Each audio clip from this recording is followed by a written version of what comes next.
আসসালামু আলাইকুম। আমরা দেখতেছি যে ক্র্যাপ ব্যান্ডেজ কীভাবে ইউজ করা যায়। এটা হচ্ছে ইংলিশে, বাংলায় 4, ইংলিশে 8।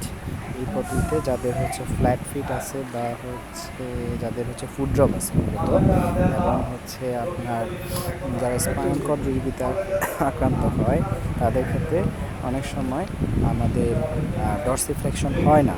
সেক্ষেত্রে আমরা ক্র্যাপ ব্যান্ডেজ ইউজ করে থাকি, এবং ক্র্যাপ ব্যান্ডেজ ইউজ করলে আমাদের ফুডটা যেটা হচ্ছে প্লান্টার হাঁটার সময় শুধু যে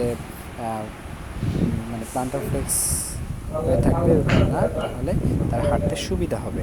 এই জন্যই আমরা মূলত ক্র্যাপ ব্যান্ডেজটা করে থাকি। আবার অনেক ক্ষেত্রে যাদের সোয়েলিং থাকে পায়ের মধ্যে, তারাও ক্র্যাপ ব্যান্ডেজটা ইউজ করতে পারে।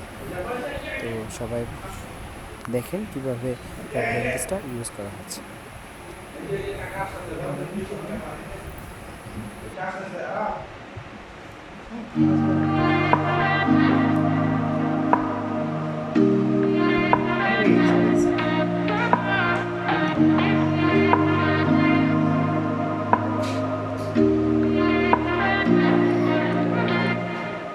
No place I'd rather be than here with you. That's all I need. There's no one I'd rather see close to me. That's all I need. If I could stay, then I will stay here forever. If you're meant to, then let's be the best together.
সবাইকে ভিডিওটি দেখার জন্য অসংখ্য ধন্যবাদ, এবং ক্লিপটি খুব সাবধানে রাখবেন যাতে না হারিয়ে যায়, এবং আমার ইউটিউব চ্যানেলটি সাবস্ক্রাইব করবেন এবং শেয়ার দিবেন। ধন্যবাদ।